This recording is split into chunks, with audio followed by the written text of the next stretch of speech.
Yes. Bismillahirrahmanirrahim. Assalamualaikum warahmatullahi wabarakatuh. Alhamdulillahirabbil alamin. Wa bihi nasta'inu ala umuri dunya waddin. Asyhadu an la ilaha illallah wahdahu la syarikalah wa asyhadu anna Muhammadan abduhu wa rasuluhu wa la nabiyya ba'dah.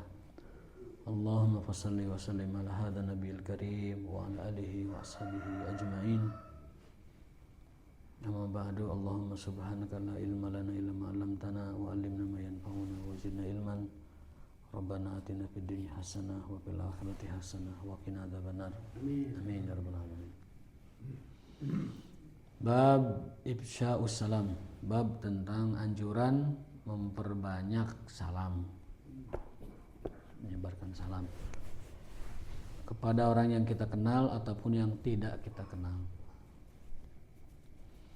Ya, kalau kemarin hadisnya itu adalah Allah mengajarkan salam kepada Nabi Adam, salamnya Allah Ta'ala, salamnya para malaikat, dan salamnya ahli surga, yaitu Assalamualaikum warahmatullah. Sekarang anjurannya, ini anjuran untuk senantiasa mengucapkan salam kepada siapapun yang kita kenal atau yang tidak kita kenal. An Abdurrahman bin Awsajah anil Bara' anin Nabi sallallahu alaihi wasallam qala afshus salam taslam. Tebarkanlah salam taslamu, maka kalian akan selamat. Jadi menebarkan salam ini bisa dua arti, bisa ucapan salam, doa. Semakin kita banyak mendoakan orang lain, semakin orang lain banyak selamat. Begitu juga orang lain mengucapkan salam kepada kita, maka semakin banyak dia berucap salam kepada kita, semakin banyak kita selamat. Taslamu, selamatnya. Untuk itu, maka dari kedua belah pihak, kita dan orang lain, ya sesama muslim, hendaknya memperbanyak mengucapkan salam. Jadi anjuran dari Rasulullah SAW demikian. Wa an Abi Hurairah radhiyallahu anhu an Nabi sallallahu alaihi wasallam qala la tadkhulul jannah hatta tu'minu. Dalam hadis lain Nabi SAW bersabda, janganlah kalian tidak akan masuk surga, bukan jangan ya, tidak ya. Kalian tidak akan masuk surga hatta tu'minu, hingga kalian pada beriman. Wala tu'minu hatta tahabu, dan kalian tidak mungkin pada beriman yang sempurna hatta tahabbu, hingga kalian saling mencintai, mengasihi, menyayangi. Jadi kalian tidak akan masuk surga sampai kalian saling mencintai, beriman, saling beriman. Dan kalian tidak akan beriman kecuali saling mencintai sama kalian. Jadi kesimpulannya, kalau kita ingin menjadi para penghuni surga, maka di dunia itu kita harus saling menyayangi, mengasihi. Jangan menganggap orang lain itu rival atau di bawah bahkan, ataupun sebagai lawan. Ya. Sesama muslim, pandangan yang digunakan itu adalah pandangan kasih dan cinta. Apapun kondisinya dia, apapun kekurangan dia, sebagaimana yang disifatkan oleh Allah Ta'ala kepada Rasulnya. Laqad ja'akum rasulun min anfusikum azizun alaihi ma'anitum harisun alaikum bil mu'minina raufun rahim. Bahwa sifat seorang muslim, apalagi dia memimpin sesuatu, punya kendali atas orang lain, sifatnya itu harus raufun rahim. Rauf itu welas asih ya. Rahim itu nyaah. Kepada muslim harus itu yang dikedepankan. Nah, maka kata Nabi SAW, kalian tidak akan masuk surga hingga kalian beriman, dan kalian tidak akan sempurna imannya hingga kalian saling mencintai. Ala adulukum ala ma tahabbuna bihi, dan aku akan tunjukkan kepada kalian sesuatu yang dapat menjadi kalian saling mencintai. Qalu bala ya Rasulullah, kata para sahabat, kami ingin tahu ya Rasulullah. Beliau bersabda, afsus salam bainakum, tebarkanlah ucapan salam di antara kalian. Kenapa salam itu penting? Karena salam itu merupakan tahiyatan min indillah, sapaan dari Allah, mubarakatan, yang penuh dengan keberkahan, thayyibatan dan kebaikan. Jadi salam yang sederhana itu ternyata di dalamnya mengandung apa? Sapaan, tahiyat dari Allah. Kemudian mubarakah, membawa keberkahan. Walaupun sederhana ucapan salam itu, tapi dia mengandung keberkahan, thayyibatan dan juga kebaikan. Dulu pernah kita sampaikan afsus salam, wa'atimu ta'am, wasilul arham, wassalli bil laili wan nasuniyam. Ada 4 hal kalau kita ingin masuk surga dengan sentosa, tanpa ujian, tanpa kesulitan. Kalau kita ingin masuk surga bisalam, dengan sentosa, dengan kemudahan, maka pastikan 4 hal ini. Yang pertama adalah afsus salam, tebarkan salam. Wa'atimu ta'am, beri makan orang-orang. Wasilul arham, kuatkan silaturahim, eratkan silaturahim. Wassallu bil laili wan nasuniyam, dan salatlah di malam hari saat orang tertidur nyenyak.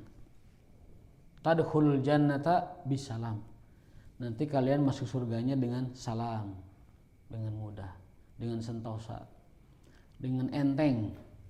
Kalau kita ingin masuk surga dengan enteng, amalkan 4 ini. Afsus salam, wa'atimu ta'am, wasilul arham, wasallu bil laili wan nasuniyam. Mengucap salam, memberi makan, menjaga silaturahim, dan sholat malam. Itu 4 hal yang bisa kita amalkan, mudah, tidak berat ya, yang nanti akan menjadikan kita masuk surganya dengan mudah, dengan enteng ya, dengan gampang. Salam dengan sentosa.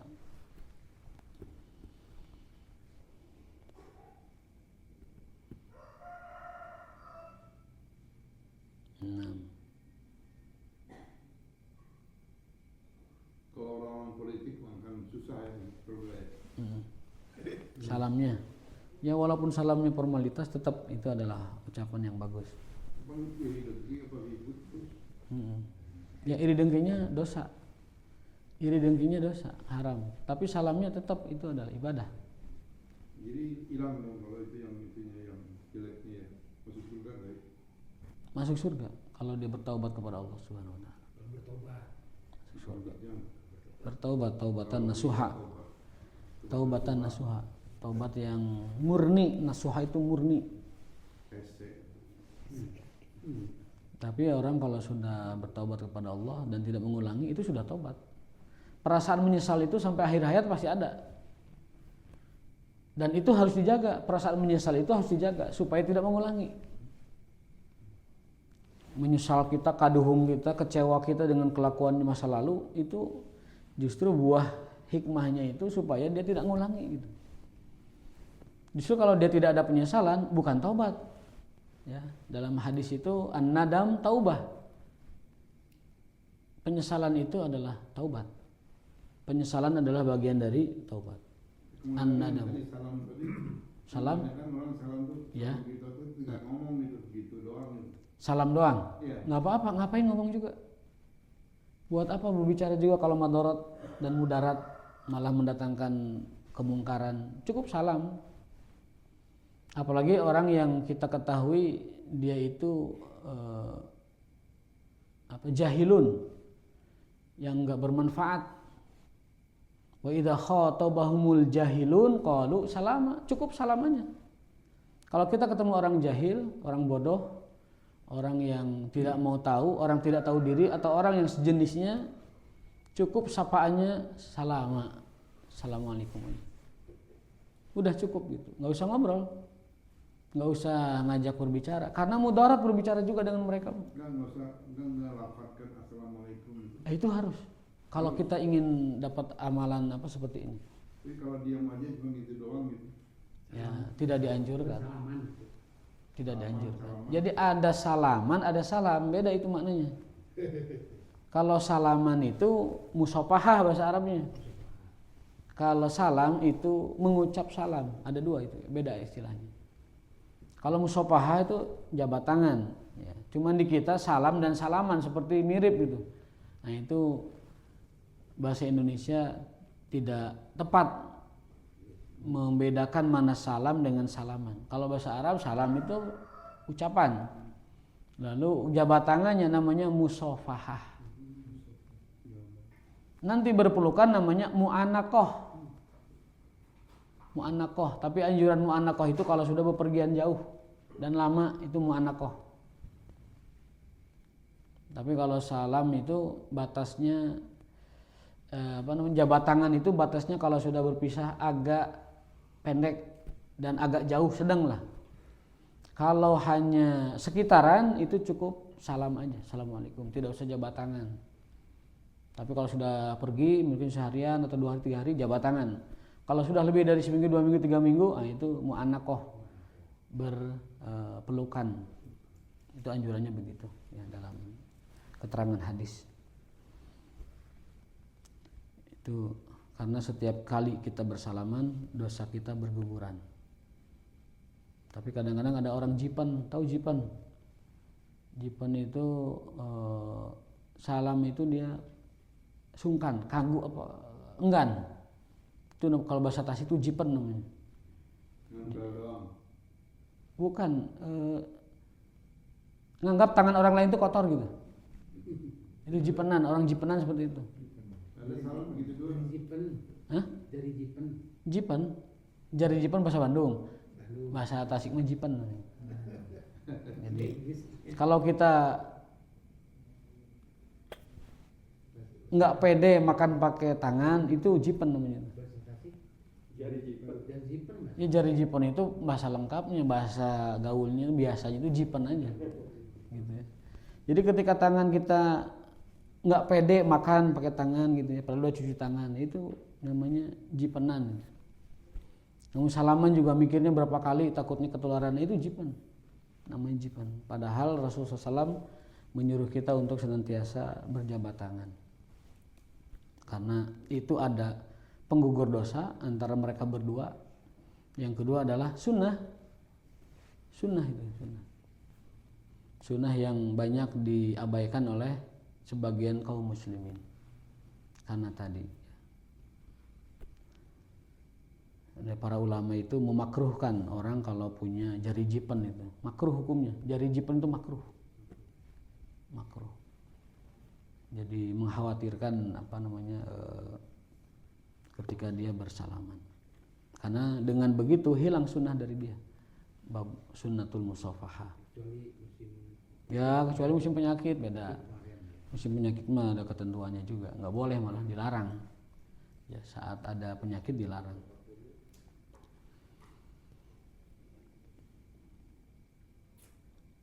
Nah itu, jadi kalau kita ingin masuk surga dengan sentosa, dengan aman, dengan tanpa beban, itu caranya adalah silaturahim, banyakin salam, kasih makan orang-orang, dan kalian sholat malam ya, kalian akan masuk surga dengan sentosa, dengan selamat. Dengan catatan sholat wajib dilalui gitu. Ya itu udah pasti ya, sholat wajib itu modalnya, modal kebaikan itu sholat wajib. Kalau sholat sempurna wajibnya, baru diterima amalan-amalan lain. Kalau sholatnya tidak terima, ibadah sunnah itu kan faedahnya itu ada 3. Yang sunnah itu ada 3 faedahnya.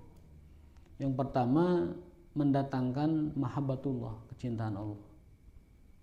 Yang kedua, mendatangkan ma'iyatullah, kebersamaan dengan Allah, senantiasa bersama Allah. Yang ketiga, istijabatun minallah, mendapatkan ijabah doa dari Allah. Itu faedah mengamalkan ibadah sunnah. Tetapi catatannya setelah ibadah fardunya beres, Ya. selesai, sempurna gitu. Kewajiban melekat lah istilahnya. Nah itu kan sudah pernah kita bahas, bahwa kata Allah Ta'ala, barang siapa yang memusuhi waliku, maka aku akan perangi dia. Barang siapa yang memusuhi waliku, kekasihku, akan perangi dia. Lalu dijelaskan siapa wali Allah itu. Yang pertama, taqarraba ilayya mimma aftaratuhu, mendekatkan diri kepadaku dengan ibadah fardu. Itu syarat jadi wali Allah itu, kekasih Allah itu satu, at-taqarrub bil faraid, taqarrub dengan ibadah fardu. Modal itu udah basic. dasar. Baru setelah itu ataqarrub ilayya bin nawafil, yaitu mendekatkan diri kepadaku dengan ibadah nafilah, sunnah. Kalau itu terus berlangsung, ibadah fardu, ibadah sunnah dilakuin, hatta uhibbahu, maka aku mencintainya. Aku menjadikannya dia sebagai waliku. Kalau aku sudah menjadikannya dia wali atau kekasih, kuntu sam'ahu alladhi yasma'u bih. Aku menjadi pendengarannya saat ia mendengar. Aku menjadi penglihatannya saat ia melihat. Aku menjadi tangannya saat ia mengayun. Aku menjadi kakinya saat ia melangkah. Kalau dia minta sesuatu, aku akan kabulkan. Kalau dia berlindung kepadaku, aku akan jaga. Itu wali Allah. Pengertiannya dapat diartikan dijaga dari maksiat dan dosa. Pengertian lainnya diberi kesaktian di dalam hal-hal tersebut. Pandangannya diberi kesaktian, pendengarannya diberi kesaktian. Dapat menangkap dan merasakan apa yang tidak ditangkap dirasakan oleh orang lain. Akan menjadi tangannya saat mengayun, menjadi kesaktian bagi dia. Menjadi kakinya saat melangkah dan lain sebagainya. Jadi pengertiannya dua, bisa dari hifzon minal ma'siyah, bisa juga adalah aunatan li umurihi, menjadi kekuatan untuk menolong dirinya. Dan Jadi nggak cukup dalam sholat fardu aja. nggak cukup. Kalau ibadah fardu terbatas. Itu wajib ya. Ibadah fardu itu wajib modal Modal. dan terbatas, hanya 5 kali kan sehari. Tergantung akhlak juga ya. Ya, sementara dosa dan kesalahan kita kan banyak sekali. Kalau cuma mengandalkan ibadah fardu, bukan nggak cukup, tapi ya kurang banyak begitu. Maka penyempurnanya adalah ibadah sunnah. Salat-salat rawatib itu diantara fungsinya adalah menyempurnakan ibadah wajib. Mungkin saat salat wajib itu kita kurang khusyuk, kita tidak fokus ya, kita malaweng, kita ingat banyak hal. Nah, lakukan salat sunnah itu penambalnya itu. Penambalnya itu ibadah sunnah. Ditambal gitu, supaya sempurna. Itu rawatib itu fungsinya itu seperti itu. Makanya qobliyah atau ba'diyah itu dianjurkan gitu. Cuman ada yang muakkad, ada yang tidak muakkad. Yang tidak muakkad contohnya 4 rakaat sebelum asar, itu ada hadisnya. Nabi SAW tidak pernah meninggalkan 4 rakaat sunnah qobliyah sebelum asar. Iya, itu hadisnya Ibnu Mas'ud radhiyallahu anhu. Ya. Iya, 4 rakaat sebelum asar, betul. Itu ada hadisnya, hadis riwayat Ibnu Mas'ud. Sunat ya. Sunnah tapi tidak muakkad. Tidak muakkad. Bukan bukan sunnah muakkad, tapi sunnah biasa. Kemudian 2 rakaat sebelum maghrib, 2 rakaat sebelum isya. Itu ketika sahabat bertanya tentang 2 rakaat sebelum maghrib dan isya, jawaban Nabi apa? Liman sya'a, bagi yang mau silahkan. Berarti kesempatannya diberikan. Jadi sholat subuh ya. Sholat subuh 2 rakaat saja qobliyah. Kalau sudah azan, Sudah azan. tidak usah banyak sholat-sholat yang lain karena itu sudah menginclude. Itu sudah menginclude ya. Di dalam sebuah hadis Rasulullah bersabda, la tusallu ba'da adzainil fajri illa rak'atayil fajri. Janganlah kalian melakukan sholat apapun setelah azan subuh kecuali 2 rakaat qobliyah subuh saja. Kadang-kadang ditambah jadi 4 rakaat, 6 rakaat. Itu tidak mengenai sunnah. Jadi tiba gitu. Tidak mengenai sunnah. Ada kejadiannya soalnya. Seorang tabi'in, Sa'id bin Jubair, itu mufassir di antara tabi'in, rujukan para mufassir yang lain, itu di antaranya adalah tafsir Sa'id bin Jubair. Seorang qurra dan penafsir agung lah, bisa dikatakan begitu. Mufassir kabir, azim. Itu ketika beliau di masjid melihat muridnya, murid baru mungkin ya, setelah azan subuh itu sholat terus, ditegur sama dia, sama beliau rahimahullah ta'ala. Hai anak muda, kamu ngapain memperbanyak sholat? Bukankah Nabi SAW bersabda, jangan sholat setelah azan subuh kecuali 2 rakaat qobliyah subuh. Si anak ini nyerenteng, mengatakan, wahai imam, memangnya orang kalau sholat akan diazab ya? Memang orang akan disiksa, dihukum, dikenakan dosa gara-gara sholat? Biasa, murid kan sok tahu ya. Sama gurunya, Allah tidak akan ngazab orang karena sholat. Tapi bisa jadi Allah akan menghukummu karena kamu menyelisihi sunnah Rasulullah. Allah akan menghukummu bukan karena sholatmu, tapi kamu menyelisihi atau tidak ittiba kepada Rasulullah SAW. Jadi kesalahannya bukan di sholatnya Pak, tapi tidak mengikuti aturannya. Tidak mengikuti aturannya. Kalau ada orang berbuat baik, ya hukum normatif saja. Ada orang berbuat baik tapi tidak sesuai dengan perundangannya, kira-kira disalahkan nggak? Padahal berbuat baik, disalahkan. Hukum positif aja disalahkan itu. Kita berbuat baik, tapi hukum tidak mengatur, disalahkan.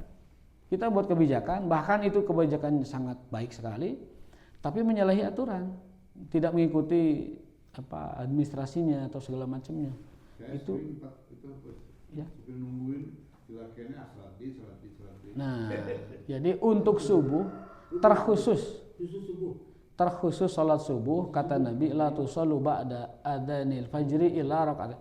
Apa hikmahnya? Hikmahnya agar orang fokusnya ke qobliyah subuh. Fokusnya ke situ, qobliyah subuh. Saking besarnya fadilah dan keutamaan dari 2 rakaat sebelum subuh. Saking besarnya itu fadilah salat 2 rakaat sebelum subuh. Bahkan hadis menyebutnya khairu minad dunya wa ma fiha, lebih baik dari dunia dan segala isinya. 2 rakaat subuh itu melebihi seluruh triliunan kekayaan orang-orang terkaya di dunia, bahkan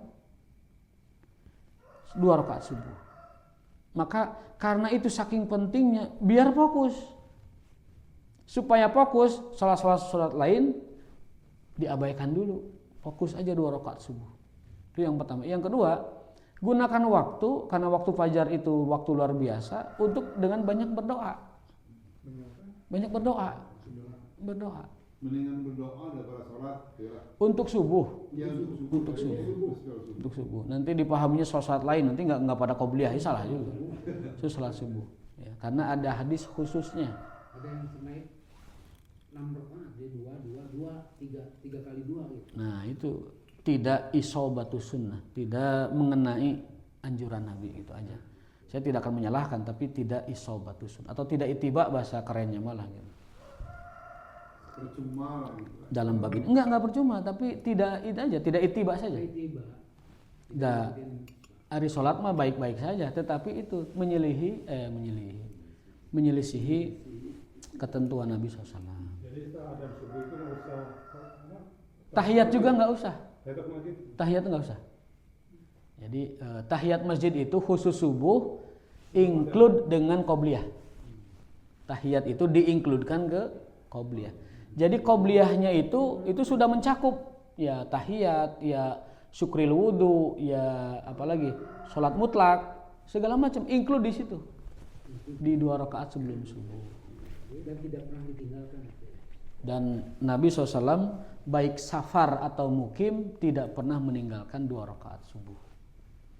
Mau keadaan genting kayak apapun, mau keadaan safar kayak gimana pun, beliau tidak pernah meninggalkan 2 rakaat sebelum subuh. Saking gedenya itu pahala dan fadilah, keutamaan dan keagungan 2 rakaat sebelum subuh. Bahkan di beberapa mazhab ada yang membolehkan qobliyah subuh kalau ketinggalan dilakukan setelah subuh. Hanafiyah begitu. Coba kalau di Masjidil Haram, kalau ada orang setelah subuh sholat lagi, jangan langsung disalahkan. Bisa jadi dia ngamalkan pendapat fikihnya Abu Hanifah, yaitu mengkodok sholat sunnah sebelum subuh. Dulu saya keheranan juga, Assalamualaikum subuh beres gitu ya. Pas nengok tuh masih ada yang pada sholat sunnah gitu. Loh, sunnah apa pada subuh? Kan waktu haram, ibarat gitu ya. Dulu waktunya gitu, tahunnya gitu. Ternyata setelah dikaji lagi fikihnya, Abu Hanifah berpendapat saking pentingnya qobliyah subuh boleh dikodokkan ke waktu lain. Bahkan ekstrimnya sampai sholat zuhur waktunya itu. Sampai sholat zuhur. Ada hadisnya memang dalam kitab Riyadhus Shalihin. Beliau SAW bersabda bahwa jika kalian melewatkan sholat tahajud malam 11 rakaat, 8 tahajud dan 3 witir, apabila kalian melewatkan idza fatatkum sholatul lail, jika kalian melewatkan sholat malam 11 rakaat, 11 rakaatan, maka gantilah ia di siang hari. Nah, sekarang 43. Ya bebas tahajud mah ya, mau 43, mau 8 plus 3. Zaman dulu 8 saya, sekarang 4. Ya, 21 juga boleh. 23 juga boleh, 20 plus 3 boleh, 36 juga begitu. Tapi saya ada cerita dulu di pesantren itu. Konon, ini cerita santri ya. Orang yang tarawih 11 dengan 23, dua-duanya sarua asup surga aja teh. Dua-duanya asup surga. Terus di sana berdiskusi, Kang, aya kamu dulu tarawih sabar rakaat 23. Oh, saya mah 11. Aduh, apal 11 ka surga oge mah nya, saya ge 11 we baheula teh. Gitu. Lamun apal dua-duana ka surga, geus we 11 baheula teh urang teh gitu. Tak kecapeanan 23 nya gitu. Itu mah heureuy santri, Pak, heureuy santri. Kecuali sakit lah 21 boleh lah. 11 juga cukup, Pak. 11 itu sudah ideal. 2 rakaat dan 1 witir gitu maksudnya. Minimal memang 2 plus 1 betul itu. Kalau sakit juga 21 bisa. 21. Waktu besar kuliah di 21 atau 20? Ya? 21. waktu besar kuliah di Afrika ada nggak 11 rakaat? 11, kampus kita 11. Ada. Ada. Kampus saya 11. Karena ada yang bilang cuma di Indonesia doang. Enggak, 11. Kampus kita 11. Apa namanya? Paling minimal 2 plus 1. Kenapa 1? Karena ada hadisnya kata Rasulullah, man arada ayyutira bi sab'in falyaf'al. Barang siapa yang ingin witir dengan 7 rakaat, lakukanlah. Wa man arada bi khamsin falyaf'al. Wa man arada bi salasin falyaf'al. Wa man arada bi wahidatin falyaf'al. Nu penting witir. Walaupun hanya 1 rakaat. 1 rakaat. Dan witir itu punya 4 waktu, Pak. Yang paling afdol itu witir itu adalah antara 2 tidur. Bangun jam 3:30, tahajud, witir, tidur lagi sebentar, 10 menit atau 15 menit menjelang subuh. Itu yang Nabi lakukan begitu. Begitu juga para nabi sebelumnya, Nabi Daud alaihissalam, witirnya kayak gitu. Disebut dengan witru Daud. Itu witirnya Daud seperti itu. Waktu paling afdol witir. Kemudian yang kedua, waktu kedua afdol itu adalah sebelum subuh menjelang azan. Itu juga afdol, tapi afdolnya nomor 2. Tapi yang pertama yang paling afdol tadi, diselingi tidur. Waktu afdol yang ketiga adalah sebelum tidur. Berdasarkan hadis Nabi, kata Nabi SAW kepada Abu Hurairah, beliau berpesan jangan kamu tinggalkan witir sebelum tidur, walaupun kamu pegang ini sampai mati gitu. Dalam hadis Ausani Khalili Rasulullah an la adahuna salas. Kekasihku Rasulullah berwasiat kepadaku untuk tidak meninggalkan 3 hal sampai aku mati. Hatta an amuta, sampai aku mati. Di antara yang 3 itu adalah witir sebelum tidur. Wa naumin ala witrin, jangan pernah tidur sebelum witir. Itu bahasanya begitu. Wa naumin ala witrin. Nah, waktu yang afdol ketiga itu. Jadi yang pertama itu antara 2 tidur, waktu kedua adalah sebelum subuh, waktu ketiga adalah sebelum tidur. Waktu yang keempat ini witirnya orang-orang nupa kedulan ini. Setelah Isya. Saya juga sering witir setelah Isya karena khawatir malam gak bangun. Jadi witir setelah Isya itu boleh, sah, tetapi afdolnya paling akhir. Jadi waktu afdol terakhir itu subuh witir ba'da Isya. Habis tarawih apa? Habis ba'diyah. Habis ba'diyah witir. Habis rawatib. Tahajud habis tahajud. Boleh, tapi itu mah kata ulama witrul kusala, witirnya orang-orang malas. Oh gitu ya. Kata ulama bukan kata saya. Selalu gitu. Ya. 4. Ya karena kita makan memang orang-orang malas, jadi ya witirnya witir ba'da Isya. Betul. Kalau mau upgrade witirnya menjadi tidak witril kusala, naikin minimal sebelum tidur. Kalau mau afdal lagi witir sebelum subuh. Kalau mau yang paling keren di antara 2 tidur. jam 3-an atau setengah 4 begitu. Setelah tidur. Setelah tidur dan tidur lagi sebelum subuh. Tahajud kan jam 3 sampai jam Hmm. 4. Witir jam berapa witirnya? Setelah itu witir. Setelah jam setengah 4. Ya. Nah, dianjurkan tidur lagi sebentar. Oh, Dianjurkan. jadi berhenti dulu lah gitu ya. Berhenti dulu. Hari-hari. Nabi itu selalu sebelum subuh tidur barang 20 sampai 30 menit. Fa idza rufi al adzan, apabila azan dikumandangkan, wasaba, beliau loncat. Beliau apa loncat itu bahasa kitanya? Ngorejat. Kemudian menyiapkan subuh gitu. Jadi bagi orang yang sanggup melakukan itu, ada tidur jeda sebelum subuh itu afdol. Tapi kadang-kadang model bentukan kita mah bablas anginnya biasanya. Tahu-tahu setengah genap we, nah tiba-tiba subuhnya setengah 6. Nah, kalau orang yang merasa takut bablas, jangan ngamalkan yang ini. Ini kan ibadahnya orang-orang rajin. Bagusnya mah habis Isya ya. Ya, apa namanya? Witrul fudola ini ibadahnya, witirnya orang-orang afdol itu fudola itu di setengah 4 sebelum di selang tidur ya. Kalau Rasul pembelian subuhnya itu di rumah atau di masjid? Di rumah boleh, di masjid boleh. Rasul di rumah. Rasul di rumah. Rasul di rumah. Di rumahnya. Iya bagus di rumah. Di dalam hadis itu begini. Di dalam hadis itu kata Rasulullah SAW, seluruh sholat itu di rumah ilal maktubah kecuali sholat wajib. Anjurannya seluruh sholat itu di rumah ilal maktubah kecuali sholat wajib. Kecuali sholat wajib. Bahkan kalau kita lihat pendapat Imam Ahmad, sholat di masjid itu hukumnya wajib. Hukumnya wajib.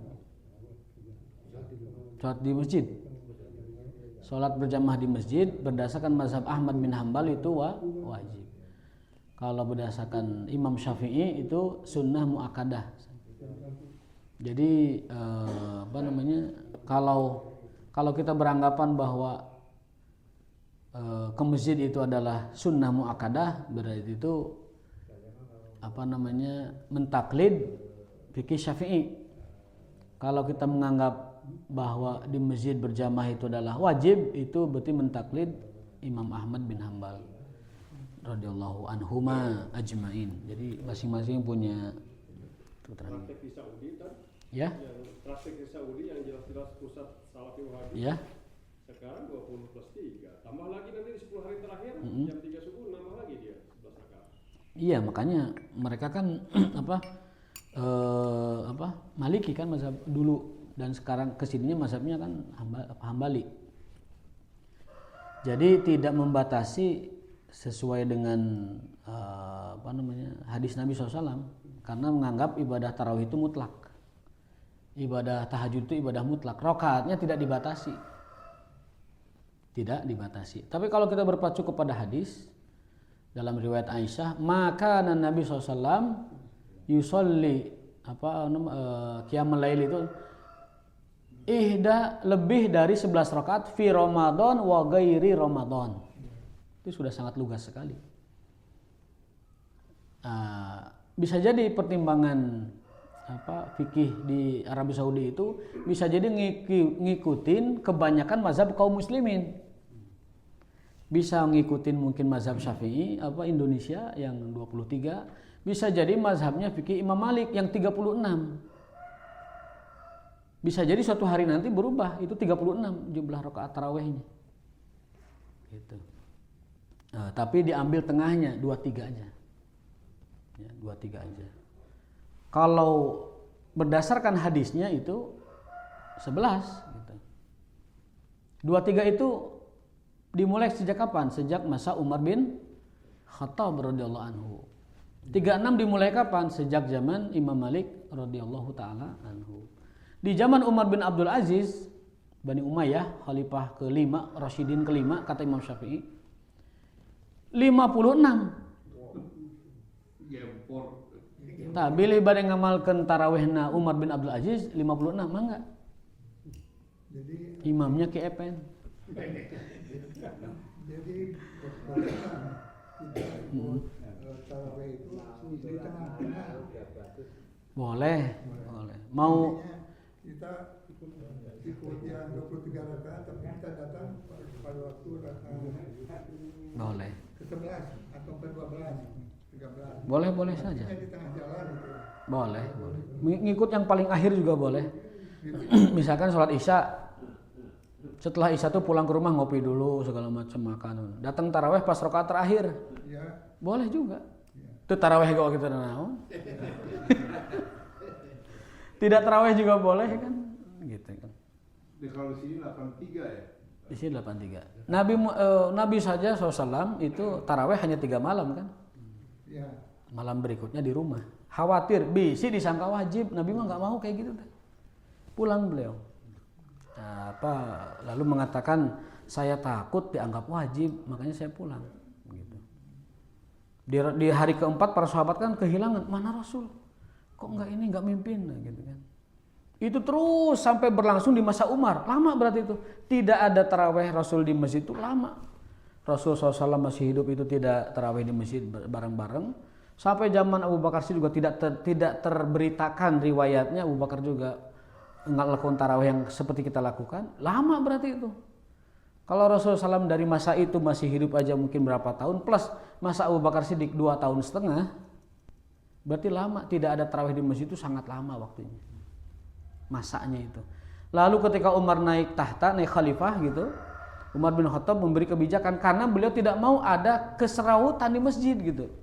Nu'yo tarawih 5-an, nu'yo tarawih genepan. Melihat ketidaktertiban, Umar kan orangnya administratif, makanya beliau termasuk rujukan sistem pemerintahan yang ideal gitu ya. Beliau memerintah 15 tahunan dan banyak qadha atau fikih Umar yang jadi rujukan. Itu ketika melihat kesemrautan di masjid nggak serak beliau ini. Ini qori'nya ini qori'nya ini. Udah najma ala salatin wahidah. Kita kumpulkan manusia ala imamin wahid. Dengan satu imam. Nah, ada kaidah tasarruful imam manutun bil maslahah wa qararul imam yarfa'ul khilaf. Kalau penguasa ulil amri sudah berketetapan, maka hukumnya wajib dan mengikat bagi seluruh kaum muslimin. Itu yang pertama. Yang kedua, imam bertindak melakukan sesuatu kebijakan semata-mata demi kemaslahatan kaum muslimin. Maka sejak itu taraweh menjadi disatukan berdasarkan ketetapan Umar bin Khattab radhiyallahu anhu. Jadi saat itu 23. Kalau cerita Nabi membangunkan istri-istrinya untuk tarawih dan i'tikaf di 10 hari terakhir? Iya. Itu keluarga beliau membangunkan, tapi salatnya kan masing-masing. Salatnya masing-masing. Kaum muslimin itu masing-masing. Karena Rasul tidak memimpin taraweh setelah 3 hari itu. Jadi tidak wajib di masjid ya. Taraweh tidak wajib di masjid. Soalnya gini, kapan kita mau ngajarin keluarga kita taraweh apa berupa di sini terus sementara istri di rumah sama anak-anak gitu. Iya, makanya yang namanya mendidik keluarga berjamaah atau menegakkan sholat berjamaah di rumah itu sholat sunnah. Yang namanya apa? Sholat dengan keluarga berjamaah itu adalah sholat sunnah. Sholat sunnah di rumah ya. Kalau mendidik mereka berjamaah. Tapi kalau sudah ke masjid, ya, itu sholat wajib. Gitu. Di masjid itu sholat wajib, di rumah itu sholat sunnah. Dengan keluarga itu yang namanya mimpin sholat itu sholat sunnah. Termasuk taraweh. Kalau sholat wajib pada di rumah, masjid kosong nanti. Kalau semua orang beranggapan bahwa sholat sunnah itu supaya menghidupkan rumah, sholat wajib itu menghidupkan rumah, jadi di rumah gitu. Itu anggapan keliru karena laki-laki mah sholatnya di masjid. Ya sholatnya di masjid. Yang maksudnya supaya rapi biar masjid itu amirah, makmur dan syiar Allah itu nampak. Ya, jadi anggapan bahwa berjamaah di rumah itu sholat wajib bagi laki-laki itu salah. Karena Nabi tidak pernah sholat wajib di rumah. Nabi tidak pernah sholat wajib di rumah. Tetapi Nabi sholat sunnahnya seluruhnya di rumah. setiap sholat, kullu sholawat itu fil bait illal maktubah, kecuali sholat wajib. Itu batasan dari Nabi. Seluruh sholat sunnah itu di rumah kecuali sholat wajib. Gitu. Dikecualikan sholat wajib. Seluruh sholat lain di rumah. Tetapi tidak juga menyalahkan kalau ada orang sholat sunnahnya di masjid. Contohnya apa? Rawatib di masjid, ba'diyah qobliyah di masjid, kemudian sholat-sholat lain syukuril wudunya di masjid, sunnatul hajat, sunnatul taubahnya di masjid, tidak apa-apa. Tidak apa-apa. Tidak bisa disalahkan. Karena dalam hadis Aisyah, Bukhari menjelaskan kenapa Nabi melakukan itu semua di rumah sholat sunnahnya. Lagi-lagi alasan itu lebih kepada kekhawatiran orang-orang menganggapnya wajib. Kalau zaman sekarang, saya yakin tidak ada orang yang menganggap bahwa rawatib itu menjadi seperti wajib. Tidak ada. Kenapa kalau para sahabat menganggap Rasulullah itu khawatir dianggap wajib? Karena Rasul itu sumber syariat, penentu syariat. Jadi kalau beliau melakukan, sahabat itu selalu beranggapan bahwa ini adalah perintah, ini adalah contoh yang harus diikuti gitu. Sehingga Rasul perlu secara jelas memisahkan mana wajib, mana sunnah. Gitu. Nabi itu perlu menjelaskan mana wajib, mana sunnah dengan cara tindakan, yang sunnahnya di rumah, yang wajibnya di masjid. Kalau kita tidak ada keperluan untuk itu, kita tidak ada keperluan untuk menjelaskan ke orang ini wajib, ini sunnah, nggak perlu kita mah. Dan bukan sumber syariat, bukan penentu hukum syariat gitu. Bukan musyari, bukan muqannin, bukan pembuat hukum kita ini. Nggak ada orang anggap kita, ustaz itu mah di masjid wae sunnahnya sehingga nganggapnya wajib, nggak ada. Sebesar apapun ulamanya nggak ada. Sunnah ya sunnah, karena sudah fix, sudah final gitu. Sehingga itu patut menjadi pertimbangan kenapa Sayyidatuna Aisyah radhiyallahu taala anha memberi keterangan bahwa apa yang Nabi lakukan yang tadi kita jelaskan itu semata-mata karena khawatir dianggap wajib oleh umatnya, itu bagi kita tidak berlaku. Kalau bagi Rasulullah iya. Sehingga kita mah ya boleh sholat sunnah di masjid, qobliyah ba'diyah. Apalagi model-model saya ini kalau sholat ba'diyah di rumah itu sudah banyak hambatan-hambatan gitu. Ada remote, ada kopi, ada buku, ada laptop, ada HP. So, kalau sudah ke rumah itu ba'diyah itu kadang nggak jelas gitu, nggak jelas. Ada motor, segala macam gitu. Ada satu lagi pertanyaan nih, kayak saya nih, kan kalau ke rumah sakit sambil nunggu dokter sholat fardu. Iya. Sementara sholat wajib, azan udah izin terus kita nggak sholatnya di tempat itu aja, tempat umum gimana? Di rumah. Di rumah sakit. Di rumah sakit. Di rumah sakit itu satu kondisi sakit, walaupun dia sehat, kondisi sakit tetap suasananya. Walaupun tubuh kita bisa sholat, tapi kan sebenarnya kita memeriksakan diri itu juga ada kondisi sakit sebenarnya itu. Kenapa kita datang ke rumah sakit? Kenapa kita dirujuk ke rumah sakit atau memeriksakan diri? Sebenarnya itu sakit kan sebenarnya, walaupun kelihatan kita sehat.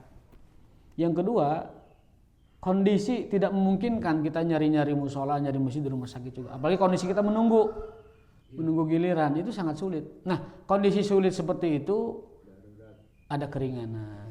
Boleh sholat di situ ya? Boleh sholat di situ, boleh cari musola kalau memungkinkan, tapi agak sulit sih memang. Boleh juga sholatnya nanti di rumah. Tuh, kalau wudunya pakai tayamum boleh ya? Tayamum itu syaratnya kan satu tidak ada air, yang kedua ada air tapi tidak bisa menggunakannya karena sakit, takut sembuhnya lama, takut tambah parah, takut tambah sakit. Boleh tayamum. Jadi dua orang boleh tayamum. Satu memang nggak ada airnya, yang kedua ada airnya tapi tidak dapat digunakan karena kondisi kita yang tidak memungkinkan. Dingin ekstrim atau sakit yang diyakini akan lama sembuh atau akan sakit lagi jika terkena air gitu. Itu boleh tayamum. Jadi kalau kondisi Pak Haji di rumah sakit, mendingan sholatnya nanti di rumah saja. Kalau itu kebetulan di jamak qashar. Di jamak qashar. Niatnya jamak qashar bukan qadha. Nanti sholat asar niatkan, kalau pakai talafuz bin niat, usolli fardhu dzuhri wal asri jama'an arba'a raka'atin lillahi ta'ala. Jadi lohor dulu, asar. Lohor dulu boleh, asar dulu boleh. Katanya habis asar nggak boleh. Boleh. Lohor dulu boleh lalu asar ala hasabi tertib. Tapi kalau dalam pendapat lain ala hasabil waktu. Jadi ada yang prioritasnya itu adalah pemilik waktu, berarti asar dulu, baru zuhur. Ada yang pertimbangannya itu adalah hasabat tartib, tartibnya yang diutamakan. Lohor dulu baru asar. Itu dijelaskan dalam kitab Kifayatul Akhyar. Fikih Syafi'i boleh dua-duanya. Itu rakaatnya berbeda. Rakaatnya 4-4. 4-4. Karena bukan kosor. Jadi kosor dua. Dan kosor itu khusus musafir. Tidak ada yang punya jatah kosor kecuali musafir. Kalau yang di rumah sakit bukan musafir. Bukan musafir. Jamak saja. Jamak saja. Ya, jamak saja cukup. Iya, ini nemak kabatur itu. Iya betul lah. Jadi kosor hanya untuk musafir, jamak untuk semua orang kalau dia memerlukan jamak. Baik, terima kasih atas perhatiannya dan mohon maaf jika ada kekurangan. Hadanallahu wa iyyakum ajmain. Kita teruskan nanti masih bab tentang fadlus salam, keutamaan mengucapkan salam. Subhanakallahumma wa bihamdika asyhadu an la ilaha illa anta astaghfiruka wa atubu ilaik. Wassalamualaikum warahmatullahi wabarakatuh.